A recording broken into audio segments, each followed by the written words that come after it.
Здравствуйте! Видео для женщин, которые находятся в роли любовницы прямо сейчас и хотят, чтобы мужчина, в которого они влюблены, ушел из своей семьи и создал с ними новую семью. Я вам расскажу, можете ли вы как-то повлиять на решение мужчины, потому что это самый частый запрос от любовниц. На сессиях приходит женщина и спрашивает: я очень его люблю, я хочу с ним отношений, что мне делать для того, чтобы мы дальше были вместе? Я больше не согласна, мне мало того, что мы встречаемся, мне мало этих редких встреч, пусть и регулярных, возможно. Я хочу с этим мужчиной засыпать и просыпаться.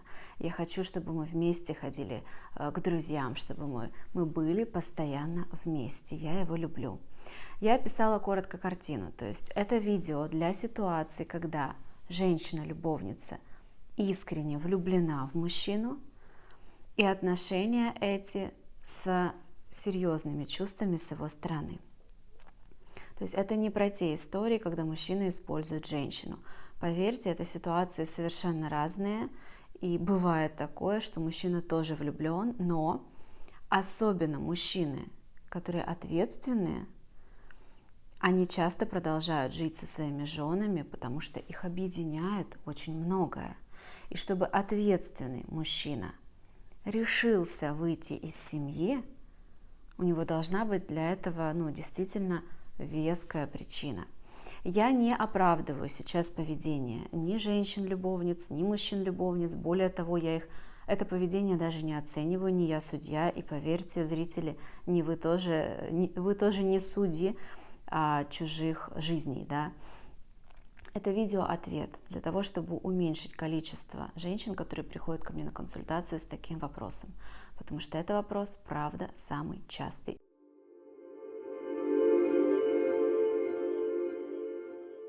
Первое – это чувство мужчины, насколько сильно его тянет к этой женщине-любовнице, насколько сильно ему с ней хорошо, насколько сильно он будет чувствовать, что это мой человек, вот именно с ней мне хорошо, да? От силы чувств зависит, примет ли он решение уйти.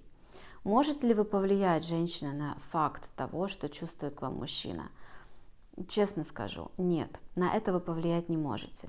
Ведь это, по сути, химия тела и внутренний сценарий мужчины. Насколько вы со своим сценарием жизненным подходите под его жизненный сценарий. Объясню это немножко, если вдруг кто-то с пониманием психологии, профессиональным взглядом на психологию будет меня смотреть. Я сейчас про стили привязанности, да, насколько этот мужчина и эта женщина как пазл подходят для того, чтобы отыгрывать в отношениях друг с другом свои стили привязанности. Назовем это жизненными сценариями, которые можно переписать при желании в ходе психотерапии, но сейчас не про это. Насколько сильно вы подходите, вы не можете на это повлиять. То есть мужчина либо влюбляется в вас, в такую, как вы уже есть, до какого-то беспамятства, да, до мурашек по коже, либо это не происходит. Но если мужчина уже с вами в любовных отношениях, и если он проявляет к вам сильные знаки внимания, если он говорит о своих чувствах, если вы слышите от него, что вот ты та самая женщина, с которой мне, например, безумно хорошо, то этот пункт уже случился. Влиять здесь не на что, оно уже есть. Но от силы этого чувства, безусловно, зависит, лишь решится ли мужчина на перемены в своей жизни. Второе – это выбор. Способен ли он сегодня вообще сделать такой выбор? То есть мужчина живет с женой, у них общий быт, общие дети, может быть, общая ипотека, общая машина, общие друзья. Вот, их связывает очень много. Способен ли именно этот мужчина сегодня сделать выбор и выбрать кардинальные перемены в своей жизни ради того, чтобы каждый день чувствовать себя более счастливым, чем он есть? Какой-то мужчина будет способен сделать этот выбор даже с меньшим количеством притяжения к этой женщине, просто потому что он будет более рисковым. Человек по своей натуре будет таким авантюристом, будет несогласным на меньшее, будет человеком, который претендует в этой жизни на самое лучшее и готов рисковать ради этого. Ведь уйти от жены и создать новую семью – это всегда риск. Потому что мужчина, да и женщина, которые уже были в отношениях муж и жена, то есть были уже в браке, прекрасно знают, что за периодом влюбленности и романтики всегда наступают одни и те же сложные периоды адаптации, притирки, угасания чувств, и на этом месте должна вырастать бы, по идее, новая зрелая любовь. То есть вот эта школа отношений, она всегда после того, как люди начинают жить вместе, развивается плюс-минус по одним и тем же сценариям в каждых семьях. И человек, кто уже был в семейных отношениях, прекрасно знает, предчувствует, что трудности-то все равно будут, как бы сильно я сейчас не был влюблен или влюблена. И кто-то авантюрист и шагнет в эту неизведанность, в эту непредсказуемость, а как оно будет. А вдруг следующее окажется хуже, чем предыдущее, да? Всегда есть вот эта точка сомнения. И здесь зависит от характера человека, а также от желания его души, от внутреннего желания его души. Психология вообще это в переводе с греческого наука про душу. Да? Я верю, что можно делить тело, душа немножко отдельно для того, чтобы понимать, как человек функционирует. И правда, в какие-то моменты жизни переломные наша душа, я в это верю, делает выбор на путь развития. Иногда остаться в прежних отношениях, сохранить то, что трескается, и есть развитие для души. Научиться жить с тем человеком, с которым ты сейчас живешь, в любви и согласии. Научиться принимать его с его недостатками. Научиться любить его с его неидеальностью. Иногда это так. Когда какие-то чувства еще в паре сохраняются все-таки, когда не совсем безразлично. Но иногда выйти из старых, изживших отношений, где чувств не осталось вообще никаких, и шагнуть в новые отношения с человеком, в кого ты влюбился, это и есть шаг на пути развития души. Но не каждый человек делает этот шаг. А иногда люди делают его тогда, когда никто не ожидает. И никто извне самого человека не может предугадать этот момент, потому что это на самом деле выбор. Это такой же выбор, как мы каждый день садимся за стол и выбираем поесть нам полезную еду, и, может быть, менее вкусную, или более вкусную, но вредную. Заниматься ли нам спортом, поддерживать ли свое тело в хорошем состоянии, или не делать этого, потому что не делать этого легче. Точно так же и человек своей душой периодически в жизни делает или не делает очень важные выборы. И выбор этой души обязательно нужно уважать. Если вы хотите все-таки как-то повлиять на то, выберет ли мужчина создать с вами новую семью, то здесь рекомендация может быть только одна. Покажите этому мужчине, что с вами в отношениях может быть очень честно и открыто. Покажите ему, что вы не давите на него. Займите такую позицию, что «слушай, я тебя люблю». Говорите вообще о своих чувствах прямо. Ведь многие люди, я слышу часто, как-то стесняются говорить о том, что они любят кого-то. А зря. Разве не для этого мы живем? Не для того, чтобы чувствовать и делиться этими чувствами с людьми. И если вы правда влюблены, если вы правда любите, то почему бы не сказать человеку об этом? Я знаю почему люди этого не говорят часто. Потому что когда мы говорим о том, что мы кого-то любим, мы открываемся. И большинство людей в этой открытости уязвимы. И у нас у многих такой детский опыт в наших семьях с нашими родителями, где мы росли в атмосфере, что говорить о своих чувствах и вообще показывать свою уязвимость – это больно. Окружающие не принимают. Но поверьте, во взрослом возрасте научиться быть открытым и входить в отношения через свою уязвимость – это прекрасный опыт. Именно такие честные, открытые отношения, они могут дать хорошую почву для того, чтобы зерно новой семьи проросло. Ведь когда любовница встречается с любовником, может быть, они оба имеют семьи, да, то есть это может быть, как мне сказала одна клиентка красиво фразу «четырехугольник». Не трехугольник, а четырехугольник. Может быть, семья только у мужчины, а у женщины нет семьи. Да? Мы сейчас говорим про такие варианты. Когда решение о создании новой семьи, по сути, будет принимать мужчина, и это решение возможно лишь когда он уйдет из своей прежней семьи. Это уже зерно новых отношений. Это зерно может оказаться генетически сильным и прорасти в какое-то прекрасное растение. Может оказаться слабым и не прорасти ни во что.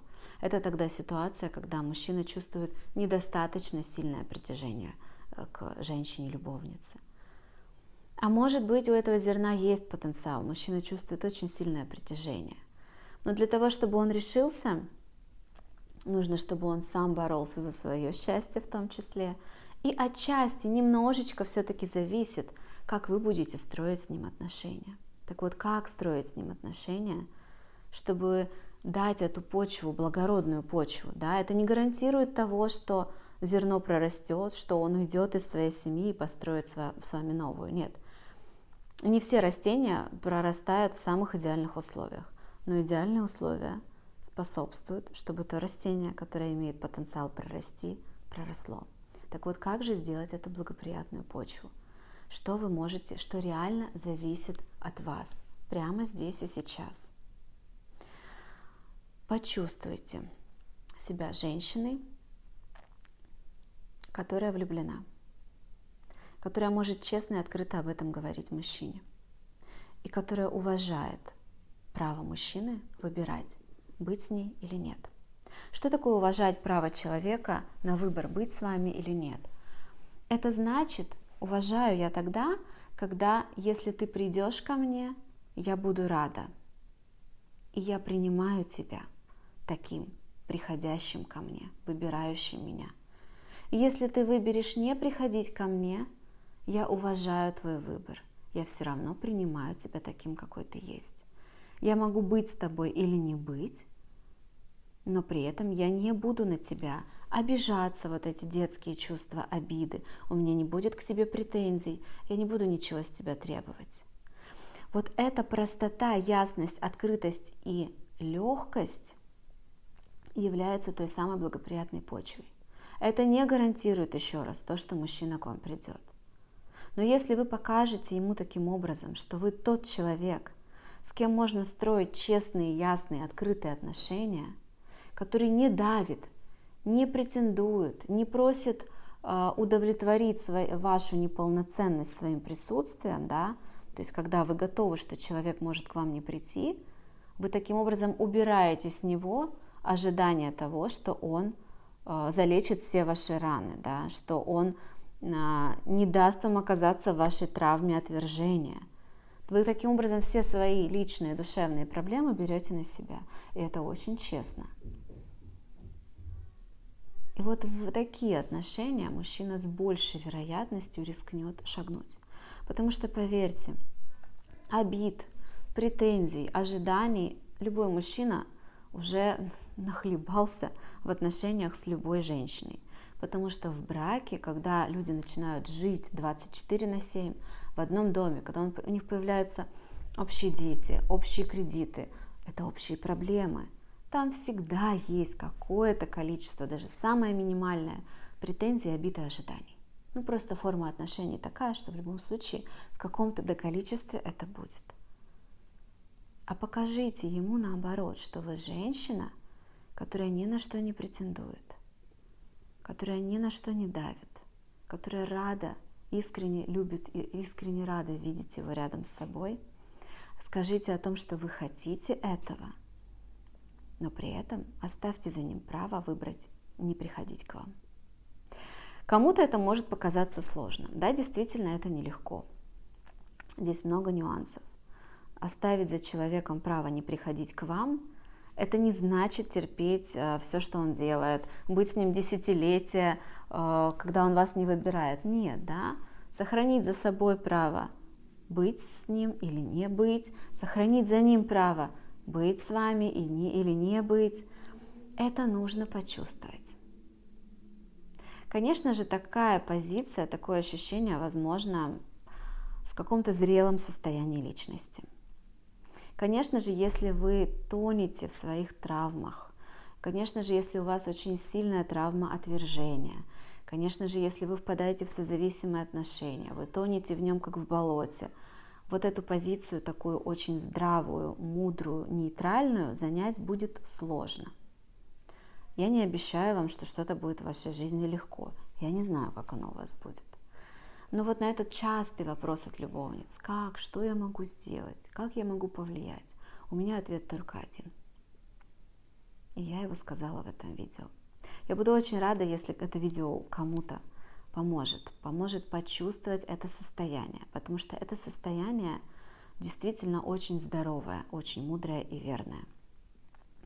Очень немудро было бы зарекаться, что быть любовницей плохо, а не быть любовницей хорошо. Это такие, знаете, очень детские полярности. Жизнь очень непредсказуема. Никто из нас не знает, в какую минуту кого куда занесет, в какую минуту в ком родятся какие чувства. Конечно, мы отвечаем за свои действия, но я вот верю все-таки, что мы отвечаем в рамках закона. Вот нет закона на то, чтобы женщина не становилась любовницей, а мужчина не заводил себе любовниц. Есть какие-то человеческие нормы порядка, но не судите и не судимы будете. Это моя позиция, да. Поэтому я работаю с разными сложными случаями, и женщина, которая влюблена в мужчину до беспамятства, а при этом он женат, а она хочет быть с ним, поверьте, это сложный случай. И моя задача здесь помочь найти женщине в такой ситуации самую лучшую, самую верную точку опоры. Я постаралась ее описать в этом видео. Если мои слова помогут кому-то это почувствовать, я искренне буду рада, потому что это действительно самое верное место в такой ситуации. Но в то же время я понимаю, что, может быть, многим будет непонятно, потому что, правда, это нужно почувствовать. Делитесь в комментариях, спрашивайте, задавайте вопросы, если они у вас есть. Если вы досмотрели до конца это видео, пожалуйста, поставьте лайк и подписывайтесь на канал про психологию и отношения. До встречи!